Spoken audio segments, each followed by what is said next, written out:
Who was that new challenger? I hate Diva so much. You know what?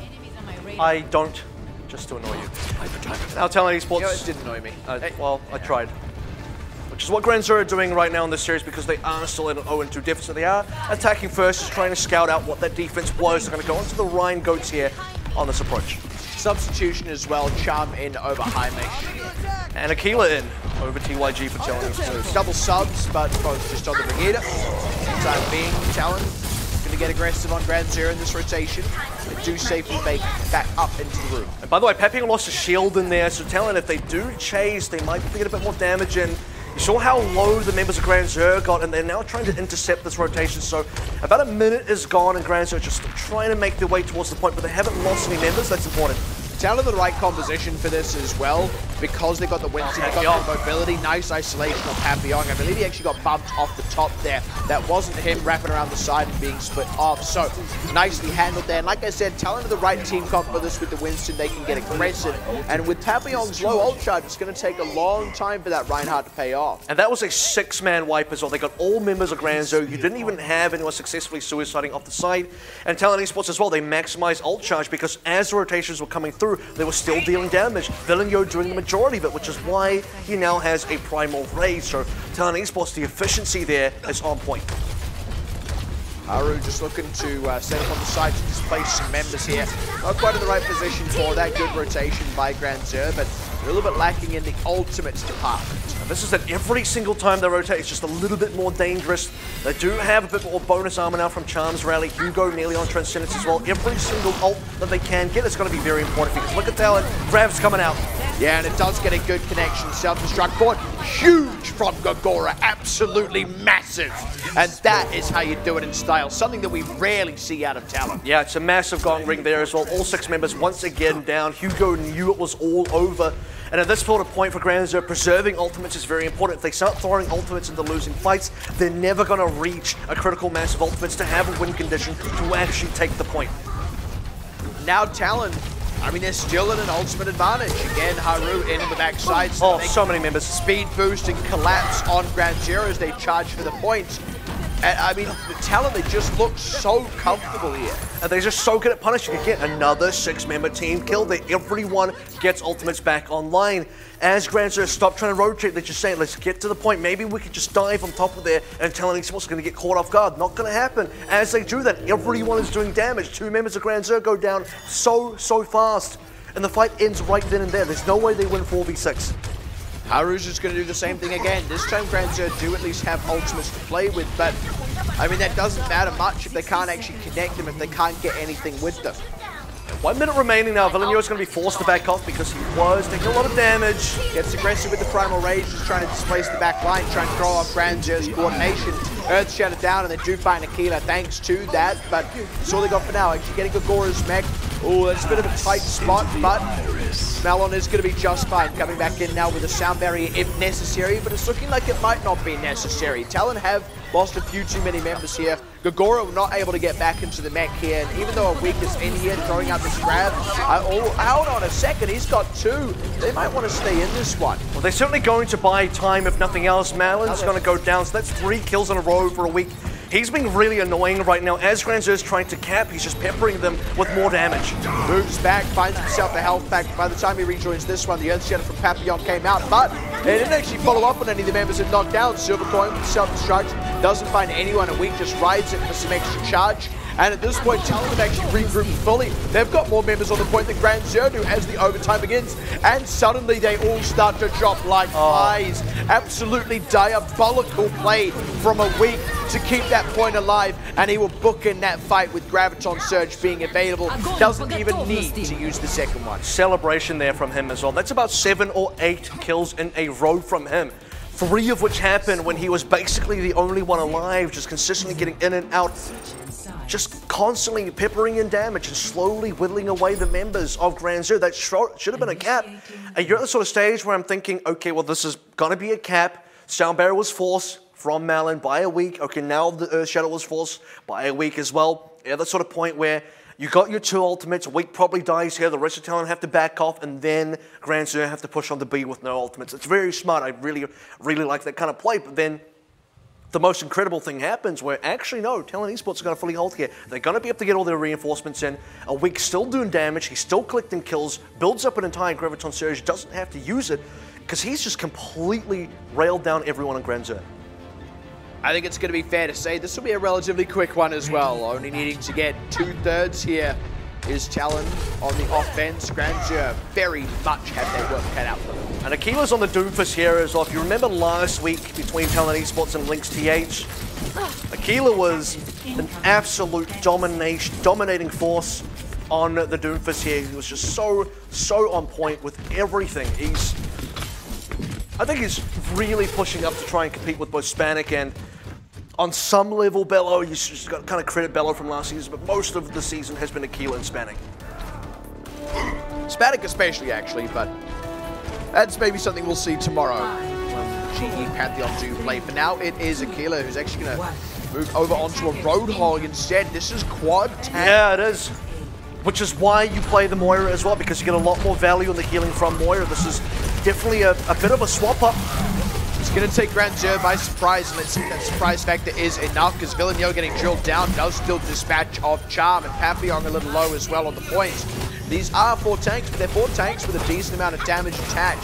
Don't ever underestimate the big potential of the Roadhog.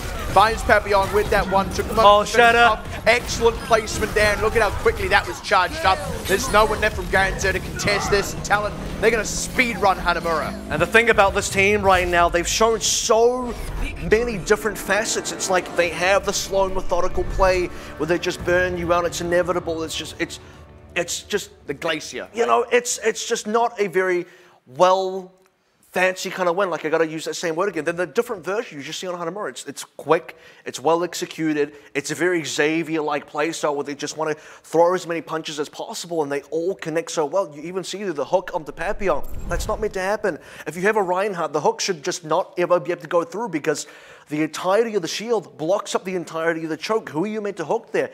It's just a very difficult thing to achieve, and still, it happens. Akila managed to land it, and GrandXur are just in disarray. And with that, Talon have quite unceremoniously at least secured themselves the win in the series. I mean, the 2-0 up was looking good, but I mean, this was so one-sided even compared to those other 2 wins. Just the shutout on the point 8, well, not a complete shutout, technically 64.6% for GrandXur, but then the 1 push cap, as well, with what we have to say is a very different team comp. That's the first time we've actually seen anything resembling a quad tank in the current meta. And it worked in absolute charm. I think the surprise factor was surprise element was a factor, but you've also got to say the execution was good. The team comp was well built. They didn't win off surprise factor. They won off good play. And now it's all about securing that 4-0 that we said they really needed to prove that in spite of Xavier's good play earlier, Talon is still top dog. And I think the surprise factor really puts the ball into your opponent's courts because they're the one that has to respond correctly to that. It's a sort of space where, like, okay, we've pulled this thing out. Now what will you do? Because if you don't do anything, we're going to play our game plan here. That's exactly what happened. They're not afraid. Just get on top of the point. Play for the damage. I think the quad tank damage with the Roadhog is really effective because the Roadhog just does such great damage against the other tanks. And it's the sort of versatility from this team, and the other thing you have to really appreciate is they're not afraid to try things out. They're not afraid to just pull a spanner from the works and throw a monkey wrench at you or something. They're not afraid to just give something else a go and test waters. How will you respond? Because there's low risk here. If they fail that first push, they got time to change. They got time to do something else. All the time in the world, arguably. Well, at least all the time in the half. Just about 4 minutes.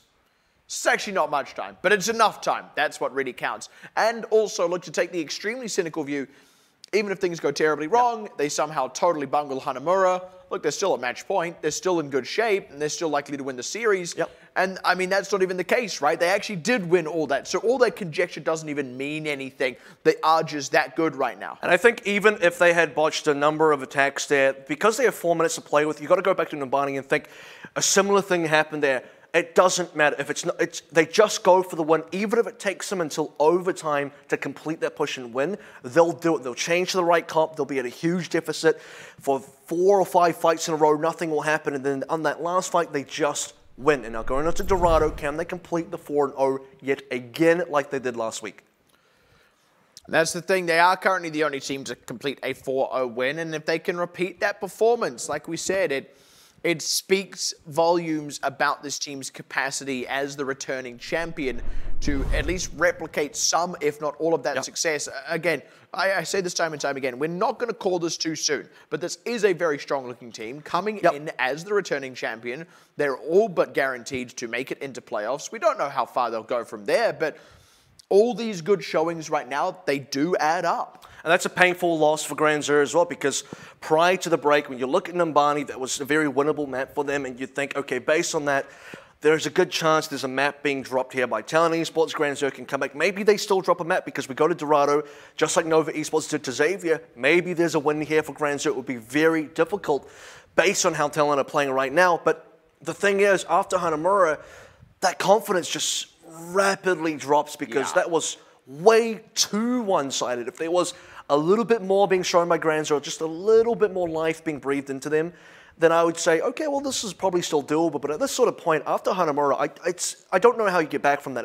It's a crushing defeat. It's interesting. Normally when we come back from the break, you know, the team that's down tends to kind of pick things up a little bit. If anything, it actually looks like Talon have just increased even further in their ability to dispatch. They were down on Numbani, to be fair, for a long time. And after the break, they bounced back from being in a position where, like, hey, we nearly lost that map. I'll give them that, absolutely. And look, moving on to Dorado now, we've got to reminisce about Numbani especially, where actually that first point cap and how long it took Talon will no longer be a factor. You've got to consider the high momentum push they had on the offense was a huge part of being able to win Numbani.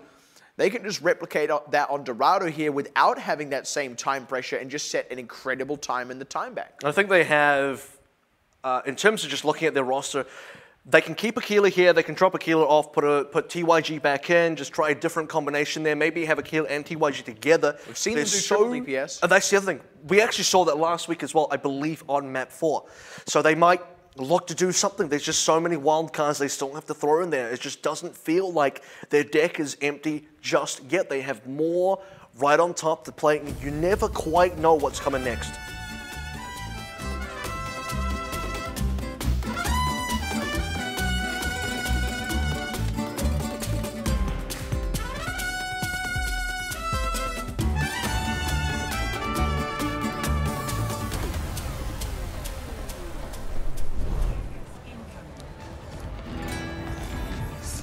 As we head into this defense now, it's going to be a weakened TYG, so Aquila is going to drop out at least for now. And an attack from Talon means, well, it's not going to be a hold for a Talon defense into a rapid attack. This one, at least I think we're going to see a decent amount of Dorado.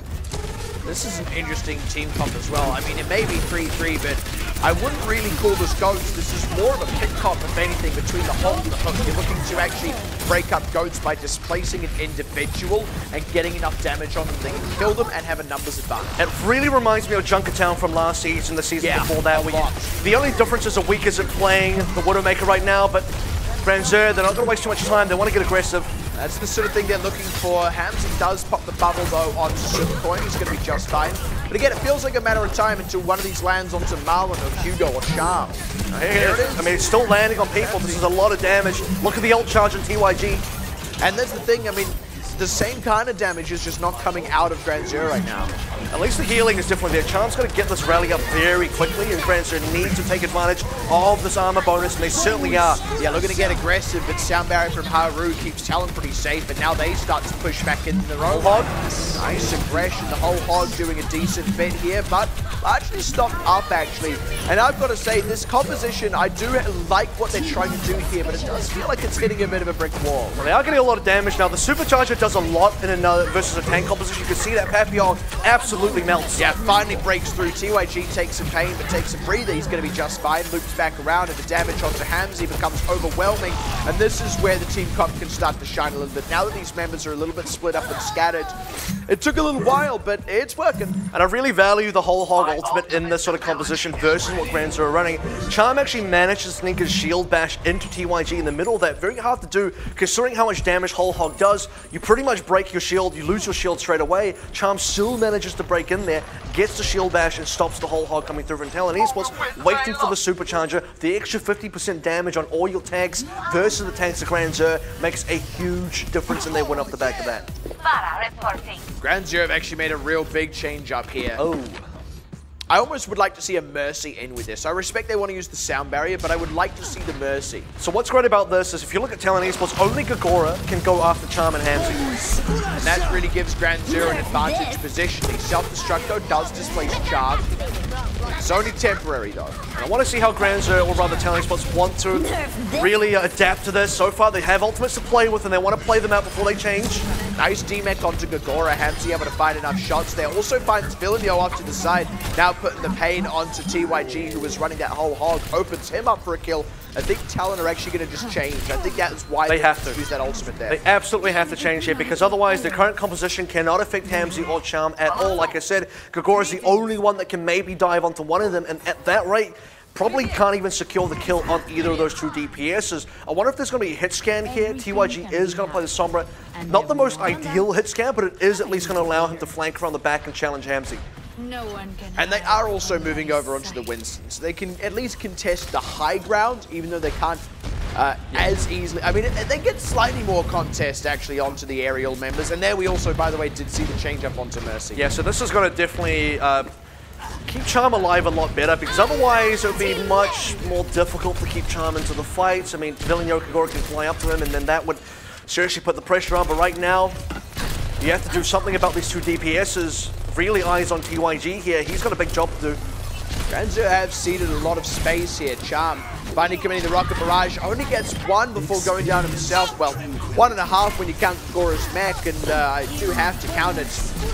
Villeneuve taking a bit of pain, but Marlon's forced away his back. Follows up on that to close out the kill.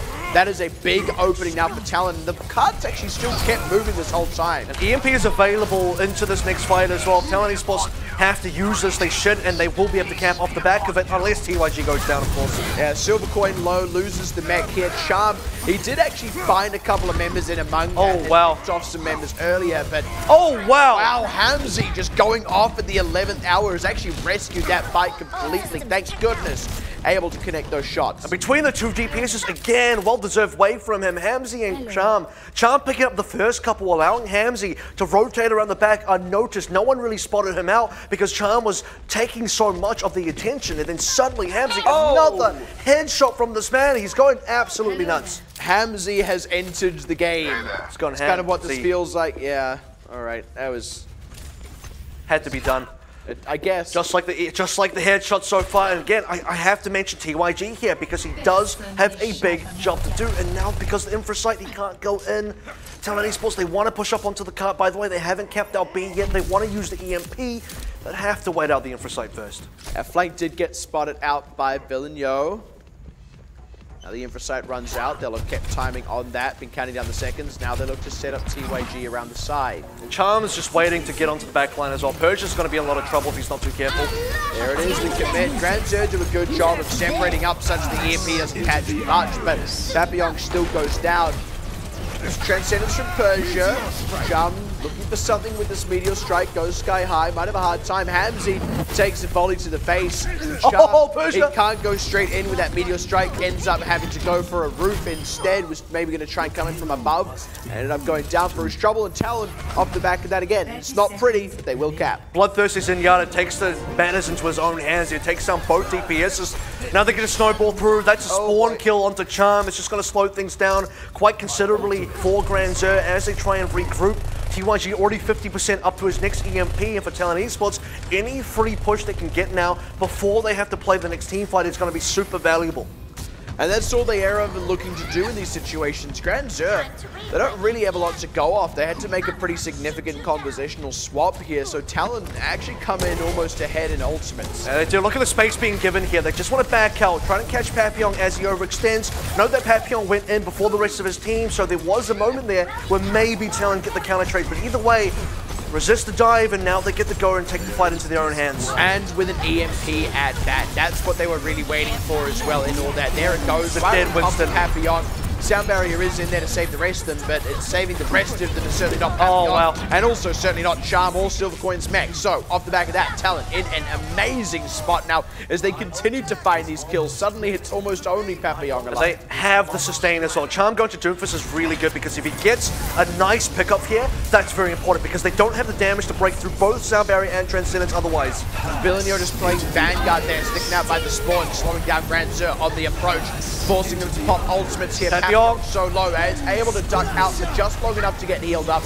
And now Hugo's Transcendence is watch there the on EMP. Point, but Haru with that Sound Barrier and the EMP about to come back up. Now Hamzy threw out that grab, but they didn't get any follow-up from it, and he goes down for his trouble. The EMP here from TYG just to signal the beginning of the end. They finally pick up these few kills. TYG looking to re-enter Gagora and Villeneuve, keeping the card on lockdown. That will be the card rolling over the line, just shy of overtime as well. You can see the smart plays from TYG as well. He was very aggressive with the EMP because he knows there's no Brigadier on the other side. There's no way he just gets stuns out, loses the EMP, or loses his own life. It is a super safe, unpunishable EMP from him. And for the rest of the Talon side, they just cruise on over. Look, they didn't get the most amazing time back. Replay on these headshots, by the way. This was a massive fight saver. You can see all of the Talon members are too busy trying to take care of Charm, and just the sickest kill had to be on Villeneuve. I mean, the 3 in a row there, it's just so good. And then this is the great thing. It wasn't the only time he did it as well. He then got the later one on a week. And he actually had a decent rack of kills earlier on in that as well. So, I mean, credit where credit's due to Hamzy there, but also, again, credit to Talon for that very methodical Overwatch we've been talking about, capping just shy of overtime. Look, it's not pretty, but it's effective. They just don't seem to be on tilt here in terms of, you know, the game plan is still intact. It doesn't matter that Hamzy's gone onto a 4K with a bunch of headshots. It doesn't matter at all. For Talon Esports, just wait, just chill out, just calm things down, reapproach again, just reset. You know you've got the time to work with, you know you've got the members, and you know you have the plays ready to go. And the playbook for Talon Esports is certainly deep. They have so much more to show, I think, here. Just, hey, take it easy, man. Now Talon the defense. They only need to find one good spot to dig in their heels, and I tell you, there are plenty of spots such like that on this map. We'll see how quickly this one gets spotted out. Usually in this sort of case, you can see GrandXur checking now. They should be thinking, well, they haven't seen anyone, so... Oh, but they do still get the drop on Papillon. He's able to leap back just in time, and Persia goes down for his trouble. So Talon are going to have to back up a fair ways here. And they have now sort of lost Persia, which really sucks. Again, the respawn distance is super long because it's a support. And it's Zenyatta at that. It's going to take Persia a while to get back, and that's going to force Talon Esports all the way back to the later sort of back-end area of that A defense. Charm is going to go on to this far. This has been pretty effective against Goat so far. And I'm liking this. Again, opting into the Mercy here. I mean, it just works. It's done decently for them. And they have time to change. I mean, they haven't even really had a proper fight yet. Look at the damage now coming through.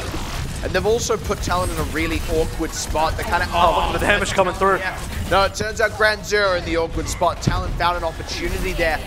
Kind of baited GrandXur into collapsing on what they thought was a vulnerable Talon. And this is the archway fight that works so well for Talon because it's difficult for Charm to land good rockets. He doesn't have as good angles as if Talon were only open right now.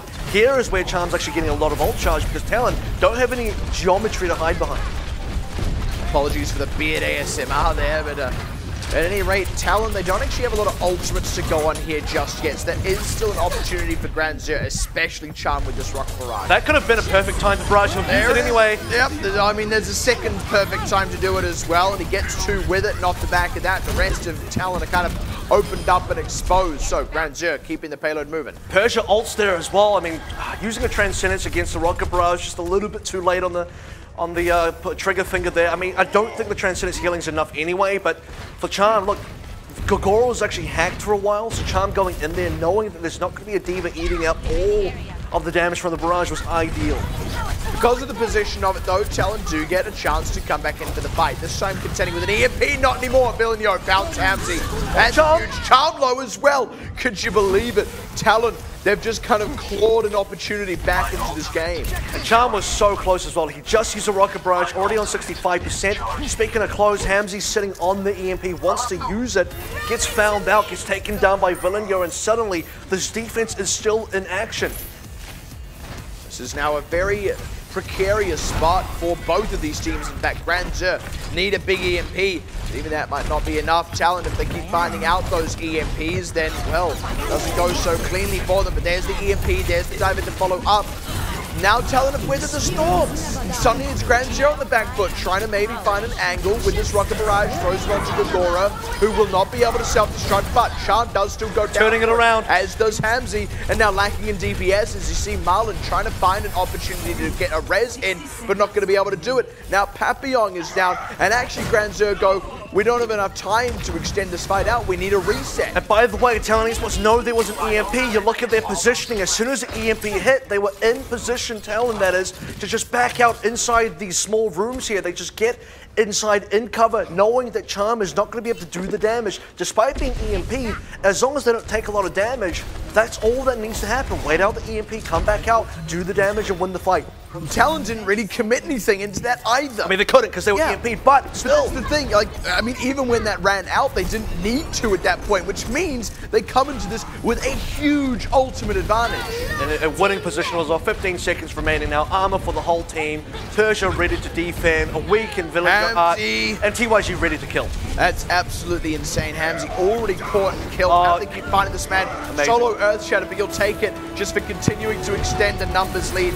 And now this is going to be, I don't know, maybe Malin and Charm trying to force the overtime. It's actually Silvercoin who does it, throws out the self-destruct, loses his life for it, and now no one else is there to really do anything. Marlon and Charm just keep flirting with it, trying to extend that overtime, and every time they do, they become... Oh my god, the grab! What a gross grab, and the fire strike into it! That's ringing the bell for sure. And Talon, that's the most stylish thing they've done all series so far. And that's with GrandXur getting a 4K earlier, but they will full hold in the courtyard on Dorado. They will complete the 4-0 in utterly convincing fashion. Now I am impressed. That right there from Talon Esports was impressive. Beautiful. The way they're able to absorb the EMPs, just keep on fighting. It was artful. It was just amazing. Because you lob that up there, you have to aim that right, you have to lob that up there, actually catch the Pharah, and then the fire strike as well. Like, that is on another level. I mean, it has to be the... Well, I mean, if you are the Pharah and you have the jet boost ready to go, you see the grab coming, or even if you have a concussive blast, you just blast yourself away from the geometry of whatever that little building there was, and suddenly the grab does nothing. But to actually catch that was so great. Getting rid of the Pharah is so important. You could actually see the poke damage from all the members, the fact that, you know, the Zenyatta and also the Lucio as well, just keep on poking up the pharmacy combo. The damage was actually effective. Marlon was getting severely damaged into that fight, despite it just being very small damage numbers coming out through from the supports, but it adds up, and it really starts to mean that for GrandXur, they just weren't able to find the value on the Pharah. They were finding it at the start, but eventually what it got adapted to, not even from Pix, just in terms of play style, that's all that needed to happen. The fact that it got to the point where Marlon had to keep dropping down just to continue forcing the overtime. And the other thing was Marlon actually went down after boosting away to get back up to the Pharah, went down to a whip shot from TYG. That meant, if you look at the height of it, I believe TYG actually had to jump off the payload and then land that whip shot. So that grab almost, like, if that hadn't happened, TYG's whip shot would have been the most impressive play of the game, and then that grab happens immediately after it. Like, what an insane way to kill the two aerial members when you have very few ways of contesting them otherwise. And even the Shatter as well, it actually wasn't a solo shot. He got both the Winston and the Diva in that, but you could see it from Papu. He tried to drop the bubble in time, but this is why Winston just can't really block out the Shatter. Your timing, you have to preempt the Shatter even because of the time that sort of takes for the bubble to form around, you know, all the shield and whatnot, because the bubble came down, both the tanks fell flat on their faces anyway, and the Villeneuve cleaned them up. So just small plays coming out of individual members. Now that we've finished the map, we can sort of relook at the entire series, and I got to go back to the fact that on Hanamura, yes, it felt very one-sided, but there was a point there where you expected a cap out coming through from GrandXur, but a week, the solo kills, he got like 7 or 8 kills in a row, uncontested, just super, super well played across the board. When you think Talon Esports are probably going to lose here, they're definitely going to lose the cap, they're definitely going to lose a map even for Numbani. They just don't. They're able to hold on. They're able to just carry on through. With that now, Talon have collected their second 4-0 of the tournament thus far. So actually we're at the point where we've got to start considering, okay, this group is still relatively close. Excuse me. It's that close. I feel great. It's so close. My throat is so... it is very close. But do not be fooled, Talon are still a leg up above the others. In fact, the only thing that suggests closeness with them was the almost loss to Nova, which wasn't even really a loss. Talon are leaps and bounds ahead of the competition. You see that they're reflected still ahead of Xavier thanks to the map differential, which is now far wider than what it was at the start of the night. But Xavier still not far behind at a 3-0 at second place, and we won't see who gets the unequivocal first until they meet in week 5. Now, thanks to how that all fell, it's followed by We Are Eternal Gaming, who have eked into third, followed by Nova in fourth, then GrandXur in fifth, and Link still yet to pick up a win. And now you sort of have to look at this group and think it does become a two-horse race, Talon Esports and Xavier.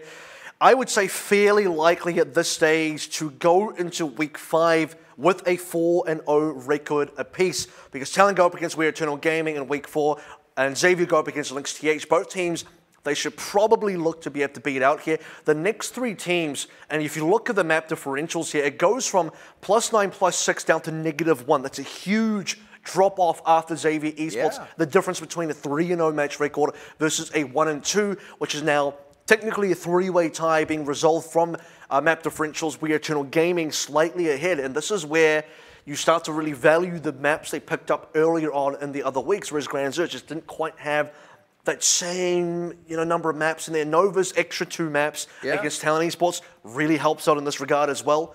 And you're in a space where we had this sort of discussion beforehand, but there is now a lot of contention for 3rd and 4th. Who gets to make it into playoffs from here? Because 3 teams are actively fighting for that opportunity. I mean, even Nova are relatively fallible at this point, and that's actually quite a scary prospect for them.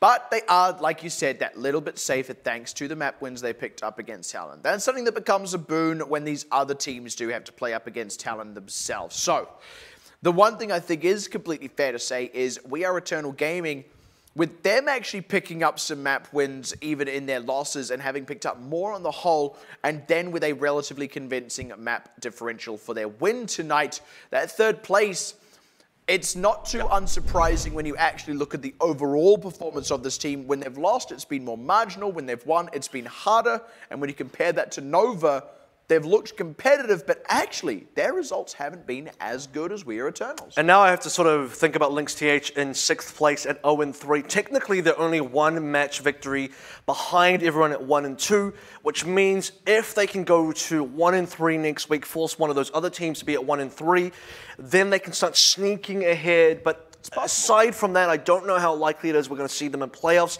Playoffs contention, I don't want to say they're mathematically ruled out because I don't believe that's true. They're not yet. But if they lose again, they probably are. 0-4 means there's just basically no chance. So maybe they can sneak past a few people. Maybe at the end of the season, they could get 5th instead of 6th, which would still be a better result. Even if they don't make playoffs, that would be a positive result for them. They still end up with something there. But for everyone else, Group A is now really starting to shape up into a very interesting group where it's not where we started early in the evening was 2 teams at the top, 2 in the middle, 2 in the bottom. Now it's like the 2 in the top we expected to be there, and then 3 that we just don't know how it's going to go just yet. And the one thing that's really changed there is we actually now have to say Nova are no longer in that top 3. They're in that strange middle 3. It used to be who was going to take the 4th place spot. Now it's who of the 3 take 3rd and 4th. And the fact of the matter is, because Nova are now bumped down to that echelon, it might not be them that gets that spot. And